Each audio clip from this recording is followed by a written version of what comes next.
Hello everyone, welcome to Anubha study facts. आज हम child development and pedagogy में next 10 questions को डिस्कस करेंगे which is most important for C TET, M P TET, U P TET, K V S और जितने भी teaching exams होते हैं उनके लिए।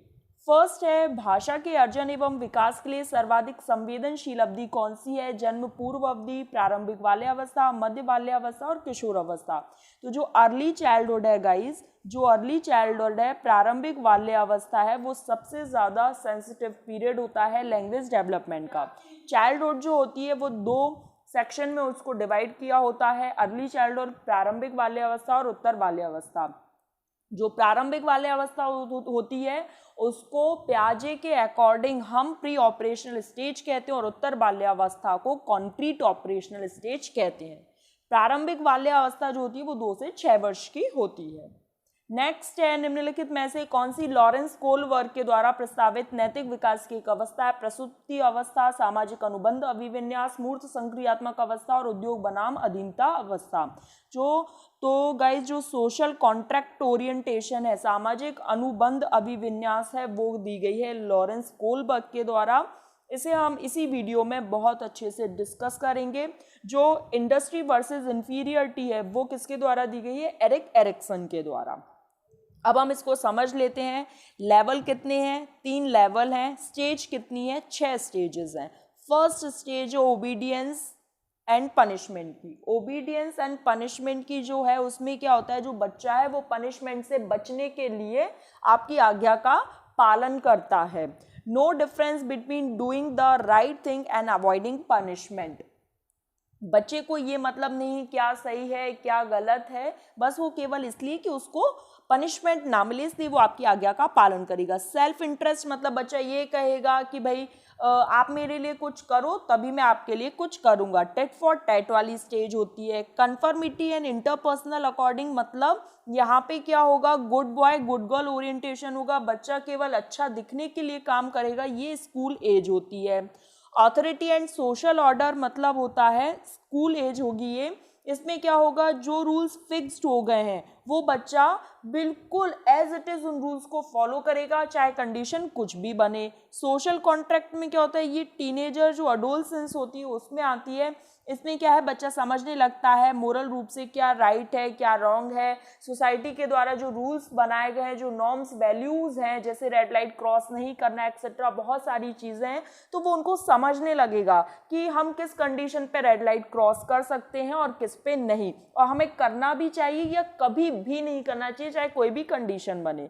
यूनिवर्सल प्रिंसिपल है, मतलब ये एडल्टहुड की स्टेज होती है। इसमें क्या होता है, morality is based on principal that transcend mutual benefit. मतलब यहाँ पर केवल एक व्यक्ति का बेनिफिट नहीं होता है, सबके जीवन को बचाने के लिए अगर खुद के जीवन को भी दांव पर लगाना पड़े तो ऐसे लोग लगा देते हैं।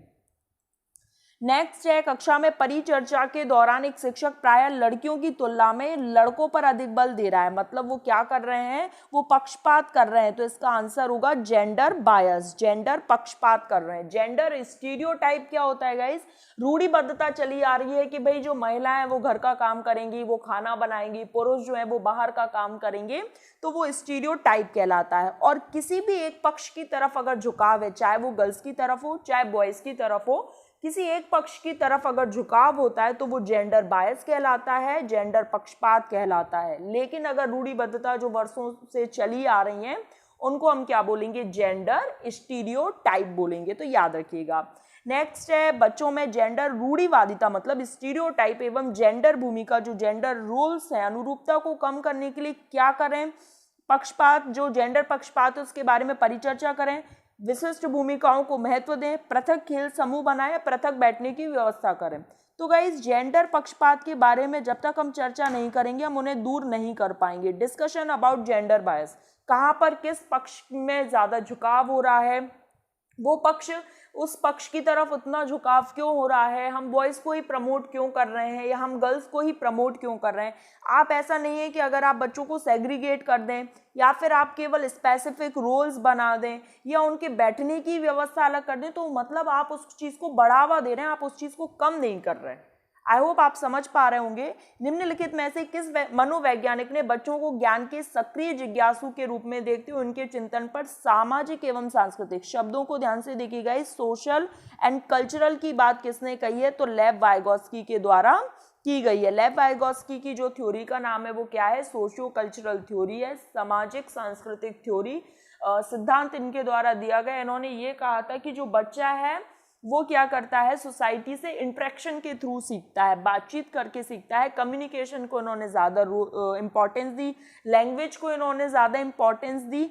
और इसी वीडियो में हम आगे social interaction, MKO, scaffolding, ZPD ये सब कुछ समझेंगे। ये देखिए, सोशल इंटरेक्शन मतलब लोगों से आप बातचीत करेंगे, उसी के थ्रू आप चीज़ों को सीखेंगे। सोशल डेवलपमेंट किससे होगा, मोर नॉलेजेबल अदर, मतलब जो आपसे ज़्यादा जानता हो, आपका छोटा भाई बहन हो सकता है, आपके पेरेंट्स हो सकते हैं, पीयर्स हो सकते हैं। जोन ऑफ प्रॉक्सिमल डेवलपमेंट, समीपस्थ विकास का क्षेत्र, जिसे हम आगे समझने वाले हैं।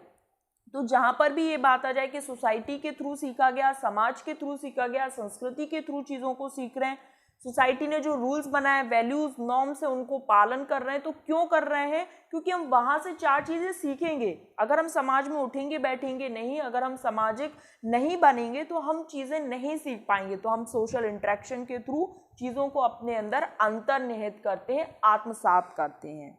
तो सोशियो कल्चरल थ्योरी किसके द्वारा दी गई, लेव वाइगोत्स्की के द्वारा। अब ZPD क्या होता है, जोन ऑफ प्रॉक्सिमल डेवलपमेंट, समीपस्थ विकास का क्षेत्र। व्हाट आई कैन डू, मैं क्या कर सकता हूँ, ये मेरा दायरा है। What can I do with help, ये मैं किसी की हेल्प से कर सकता हूँ। किसकी हेल्प से, MKO की हेल्प से। ठीक, तो ये जो ये बीच का दायरा है ना, ये क्या कहलाएगा, आपका जोन ऑफ प्रॉक्सिमल डेवलपमेंट कहलाएगा। ठीक, और व्हाट आई कान डू, ये तो मैं कर ही नहीं सकता, लेकिन मैं जो कर सकता हूँ और जो मैं किसी की हेल्प से कर सकता हूँ, उसके बीच का जो दायरा है वो कहलाता है समीपस्थ विकास का क्षेत्र। और यहाँ पर गाइस जो मदद दी जाएगी, यहाँ पर जो स्कैफोल्डिंग मदद दी जाएगी, उसे हम क्या कहेंगे, स्कैफोल्डिंग कहेंगे। उसे हम क्या कहेंगे, स्कैफोल्डिंग कहेंगे। स्कैफोल्डिंग होती है एक मचान, मतलब एक हेल्प देना। उसके बाद जो वाइगोत्स्की, उन्होंने कल्चर के बारे में बात कही, उन्होंने लैंग्वेज के बारे में बात कही, थॉट के बारे में बात कही, सोसाइटी के बारे में बात कही। थॉट और लैंग्वेज के बारे में थोड़ा सा समझ लेते हैं। वो ये कहते हैं जो लैंग्वेज और जो थॉट होते हैं वो पैरेलल होते हैं और 1.5 वर्ष के बाद ये आपस में मर्ज होना शुरू हो जाते हैं। कल्चर की बात में उन्होंने ये कहा कि इसका इम्पैक्ट होता है बच्चे के लैंग्वेज डेवलपमेंट पर। लैंग्वेज डेवलपमेंट का सबसे सेंसिटिव पीरियड क्या होता है, अर्ली चाइल्डहुड होता है। तो यहाँ से गाइज एक ही क्वेश्चन से आपको कितने सारे कॉन्सेप्ट्स क्लियर होते जा रहे हैं, एक ही वीडियो के माध्यम से। 10 क्वेश्चन में, ज़्यादा नहीं तो कम से कम आप 20 से 25 फैक्चुअल चीज़ें जो बिल्कुल कंसेप्चुअल हैं और जो फैक्चुअल हैं उनको क्लियर कर रहे हैं। तो ये बहुत ज़्यादा इंपॉर्टेंट है गाइस, किसी भी टीचिंग एग्जाम्स की जहाँ पर आप तैयारी कर रहे हैं वहाँ पर ये जो क्वेश्चंस हैं, क्योंकि ये कहीं ना कहीं किसी न किसी टीचिंग एग्जाम्स में प्रीवियस ईयर में पूछे जा चुके हैं। जिक्सॉ पहेली को करते समय 5 वर्ष की जो नज़मा है वो स्वयं से कह रही है नीला टुकड़ा कहाँ है, नहीं ये वाला नहीं, गाढ़े रंग वाला जो ये इस जूते को पूरा बनाएगा। तो वो क्या कर रही है, किसके अकॉर्डिंग बताना है, वाइगोत्स्की के अकॉर्डिंग। व्यक्तिगत वार्ता कर रही है, जोर से बोल रही है, या ढांचा क्रिएट कर रही है, आत्म केंद्रित वार्ता कर रही है। तो अगर हम वाइगोत्स्की के थ्रू जाएंगे गाइस तो हमें याद रखना है ये व्यक्तिगत वार्ता है, ये प्राइवेट स्पीच है। स्पीच के बारे में वाइगोत्स्की के द्वारा बताया गया, हम थोड़ा समझ लेते हैं। इनके द्वारा बताया गया है सोशल स्पीच मतलब जो सामाजिक जो भाषा होती है, refer to as the external communication, मतलब हम जहाँ पर किसी से बातचीत करते हैं। That people use to talk with other people, दूसरों से बात करते हैं। And he believe that his form of language was typical in children from the age of 2, मतलब 2 वर्ष की उम्र तक जो बच्चा है वो बोलने लगता है अपने पेरेंट्स से, सिबलिंग से, अपने घर में दादा दादी, चाचा चाची से, इस तरीके से। प्राइवेट स्पीच क्या होती है, refer to as the internal communication, वो खुद से ही बातचीत करेगा बोल बोल के। जैसे आपने भी देखा होगा, आप लोग भी कितनी बार प्राइवेट स्पीच करते हैं कि नहीं मुझे इस तरीके से कर लेना चाहिए, नहीं यार तो मैं तो सुबह बहुत जल्दी उठना चाहिए, yes you can do it, मतलब इस तरीके से मोटिवेट करते हैं। और ये जो पर्सन है ये देमसेल्व्स मतलब खुद से ही बातें करेगा। सर्व्स एंड इंटेलेक्चुअल फंक्शंस, मतलब खुद से ही चीज़ों को एक बोलते हैं ना गाइडेंस देना, हम खुद से ही अपने आप को गाइडेंस देते हैं, तो प्राइवेट स्पीच हम लोग भी यूज़ करते हैं। साइलेंट इनर स्पीच मतलब ऐसी स्पीच जो किसी के सामने किसी को सुनाई ना आए, ऐसा पता ही नहीं चले, जिसे हम बोलते हैं ना बड़बड़ाना, बिल्कुल मन में बड़बड़ा दिया, मतलब कुछ किसी सामने को पता ही नहीं चला, सामने व्यक्ति जो उपस्थित है उसको पता ही नहीं चला कि आपने कुछ बोला भी है। तो सोशल स्पीच होती है जब हम किसी व्यक्ति से बात करें, प्राइवेट स्पीच जब हम खुद से बात करते हैं लेकिन बोल बोल कर, मतलब किसी दूसरे व्यक्ति को सुनाई आ सकती है। साइलेंट इनर स्पीच क्या होती है, जब हम बिल्कुल अपने मन में बात कर रहे हैं, मतलब किसी को सुनाई नहीं आए, किसी को पता ही नहीं चले कि हमने कुछ बोला भी है या फिर नहीं। नेक्स्ट है बच्चों को संकेत देना तथा आवश्यकता पड़ने पर सहयोग प्रदान करना क्या है। तो मैंने अभी बताया था, जब भी आवश्यकता पड़े और बच्चों की आप हेल्प कर रहे हैं तो वो क्या कहलाएगा, स्कैफोल्डिंग कहलाएगा। एक मचान है, स्कैफोल्डिंग क्या है, एक मचान है जब आप बच्चों को कुछ काम करने के लिए हेल्प करते हैं, दैट इज कॉल्ड स्कैफोल्डिंग।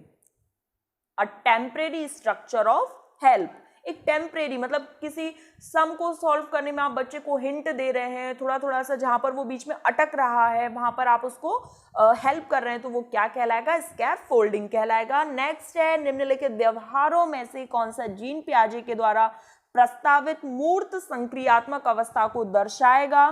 तो जो हाइपोथेटिको डिडक्टिव रीजनिंग है ये फॉर्मल ऑपरेशनल में आएगी। कंजर्वेशन और क्लास इंक्लूजन मतलब संरक्षण और कक्षा समावेशन आ जाता है मूर्त संक्रियात्मक कॉन्क्रीट ऑपरेशनल स्टेज में। डेफर्ड इमिटेशन ये सेंसरी मोटर में है, और इरिवर्सिबिलिटी का जो थॉट है वो किस में आएगा, प्री ऑपरेशनल स्टेज में। विचारों की अनुत्क्रमणीयता है, यहाँ पर बच्चा ये समझ नहीं पाएगा कि 2 गुणा 5 बराबर 5 गुणा 2 हो सकता है, तो ये क्या है, इरिवर्सिबिलिटी है। वस्तु स्थायित्व या पदार्थ स्थायित्व, ऑब्जेक्ट परमानेंस हम समझ चुके हैं गाइस प्रीवियस वीडियो में। अगर आपने नहीं देखी है तो लिंक आपको डिस्क्रिप्शन बॉक्स में मिल जाएगी, आप जरूर देखिएगा। Analysis of previous years of MPTET, analysis of previous years of CTET, practice question जो अभी हम डिस्कस कर रहे हैं 1000 MCQ का है, एक है CDP फुल कोर्स बाय अनुभव स्टडी फैक्ट।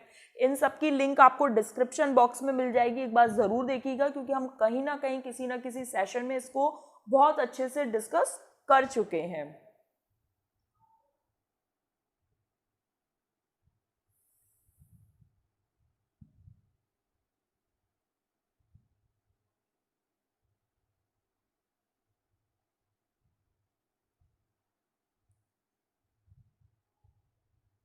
अब यहाँ पर थोड़ा सा हम समझ लेते हैं भाई कंजर्वेशन क्या है। ये देखिए बीकर है जो बिल्कुल सेम है दिखने में, जिनकी लेंथ और ब्रेथ सेम है, मतलब इनमें जो अमाउंट है वो भी सेम है। और समझ लेते हैं हम 300 ml इनमें पानी भरा हुआ है, 300 ml क्या पानी भरा हुआ है। अब ये वाला जो बीकर था इसको हमने इसमें पोर करा, तो यहाँ पर देखिए, यहाँ पर ये इसकी लेंथ तो ज़्यादा है लेकिन इसकी ब्रेथ कम है। लेकिन जो कॉन्क्रीट ऑपरेशनल का बच्चा होगा वो ये समझ जाएगा कि चाहे इसमें भरा कोई पानी हो या इस पतले सकरे बीकर में भरा पानी हो, वो 300 ml ही रहेगा, उसकी जो क्वांटिटी है वो चेंज नहीं होगी। तो बच्चे में क्या है, कंजर्वेशन संरक्षण का गुण आ जाता है कि चाहे इसमें आप पानी भर लें या इसको इसमें पोर कर दें वो सेम रहेगा। क्लासिफिकेशन क्या होता है, जब आप बच्चे से कहें सर्कल सर्कल एक में लगा दो, ट्रायंगल ट्रायंगल एक साथ लगा दो, स्क्वायर स्क्वायर एक साथ लगा दो, तो वो जो क्लासिफाई करता है बच्चा एक ही चीज में जो क्लासिफाई कर देता है, मतलब ट्रायंगल ट्रायंगल एक तरफ हो जाएगा, स्क्वायर स्क्वायर एक तरफ हो जाएगा, तो इस तरीके से बच्चा क्लासिफिकेशन सीख चुका होता है, वर्गीकरण की प्रक्रिया सीख चुका होता है at the period of concrete operational stage. Second last है बच्चों के संज्ञानात्मक विकास के संदर्भ में कौन सी पियाजे की संरचना है। तो ऑब्जर्वेशनल लर्निंग किसके द्वारा दी गई, बेंड्यूरा, कंडीशनिंग आइवन पैवलोव और रीइंफोर्समेंट स्किनर। तो जो स्कीमा है वो किसके द्वारा दिया गया है, पियाजे के द्वारा दिया गया है। स्कीमा क्या है, पॉकेट्स ऑफ नॉलेज है, पॉकेट्स ऑफ नॉलेज है, मतलब हमारे जो ब्रेन, हमारा जो मस्तिष्क है उसमें कहीं ना कहीं किसी ना किसी तरह की चीज़ें भरी होती हैं, अलग अलग चीज़ें। जैसे यहाँ पर आपका पूरा एक लैपटॉप कंप्यूटर का, यहाँ पर बुक्स का, यहाँ पर म्यूज़िक का, यहाँ पर पेंसिल का, यहाँ पर ये पढ़ाई का, यहाँ पर ये ग्लोब का, मतलब अलग अलग चीज़ों के स्कीमा बने हुए, पॉकेट्स ऑफ नॉलेज है, मतलब हमारे दिमाग में जो नॉलेज है वो क्या कहलाएगी, स्कीमा कहलाएगी, पॉकेट्स ऑफ नॉलेज। हर एक चीज़ का एक सेक्शन अलग अलग है, भाई ये इसका है, ये पढ़ाई का है, ये हमारे जो भी म्यूज़िक का है, ये और भी हमारे अपॉर्चुनिटीज़ हैं जो हमें आगे आने वाली हैं उनका है। तो इस तरीके से ये सब क्या कहलाएगा, स्कीमा। आज के लिए लास्ट है गाइस, आकलन का प्राथमिक उद्देश्य क्या होना चाहिए? विद्यार्थियों के लिए श्रेणी निश्चित करना। तो ऐसा कभी नहीं कि आप बच्चों के लिए रैंक निश्चित कर दें। फिर है रिपोर्ट कार्ड में उत्तीर्ण अनुत्तीर्ण, ये भी कभी नहीं होगा, तो ये भी गलत हो गया। फिर है विद्यार्थियों के प्राप्तांकों के आधार पर उनको नामांकित करना, आप लेवलिंग कभी नहीं करेंगे, तो ये भी कैंसिल हो गया। अब क्या बचा? संबंधित अवधारणाओं के बारे में बच्चों की स्पष्टता और भ्रांतियों को समझना, अंडरस्टैंड करना बच्चों को, उनको क्लियर करना और उनके जो कंफ्यूजन है उनको दूर करना। तो गाइज यहाँ पर हमने अपना जो 10 क्वेश्चन का जो भी एक सेशन है वो कंप्लीट कर लिया है। हम एक सीरीज चला रहे हैं जिसमें हम 1000 MCQs को डिस्कस करेंगे, जो कि प्रीवियस ईयर्स में किसी न किसी टीचिंग एग्जाम्स में, चाहे MP टेट हो, C टेट हो या और भी अदर स्टेट के टेट हो, वहाँ पर पूछे गए होंगे। तो पूरा एक कॉम्बो है यहाँ पर। तो गाइज इससे क्या है, आपका एक पूरा कंसेप्ट क्लियर हो जाएगा जब आप 1000 क्वेश्चन इस तरीके से, बिल्कुल हम थ्योरी भी डिस्कस करते हैं चित्र के माध्यम से। तो वीडियो पसंद आएगा इस तो प्लीज़ लाइक करना, चैनल को सब्सक्राइब करना अगर आप पहली बार आए हैं, और बेल आइकन पे ऑल वाला ऑप्शन जैसे ही आप क्लिक करेंगे तो जब भी मैं न्यू वीडियो अपलोड करूंगी तो उसका नोटिफिकेशन मिल जाएगा। Thanks for watching this video.